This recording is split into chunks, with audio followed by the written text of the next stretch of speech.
Hello, no editing even though I hate it, as usual, you know the drill. So today, at worst it's cope, at best it's not. So pretty simple concept, I'm gonna try to make it as simple as possible and quickly. So basically, there is no downside for you uh, to simply pursue something with low chance of you actually achieving. Like you even though it probably is cope, you are probably coping in a situation where I'm obviously talking more about mindset than something with stakes where like gambling or bullshit like that, of course, but like there is no downside for you to simply go ahead straight and continue. At worst it's cope and you believed in something that didn't happen. At best, it wasn't, and it was worth like self hypnotizing yourself into thinking something.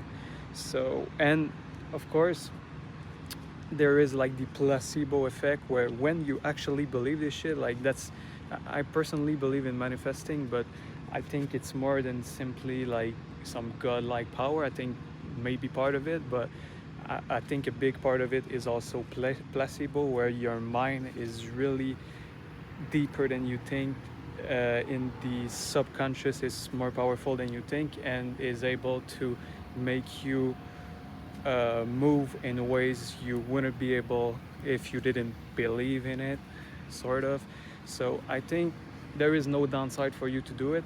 And one example quickly is Andrew Tate, one of his most controversial take being that depression doesn't exist, and people mold over that because they're like, yes, objectively there is a chemical imbalance, but his point is, yes, he probably believe in this shit. He's like, yeah, objectively this is true, science wise this is true, but personally I see no advantage in myself believing that someday I can just be sad and not be able to do anything about it because science. Like, is it technically true? Yes, but is there an advantage for me to believe in that?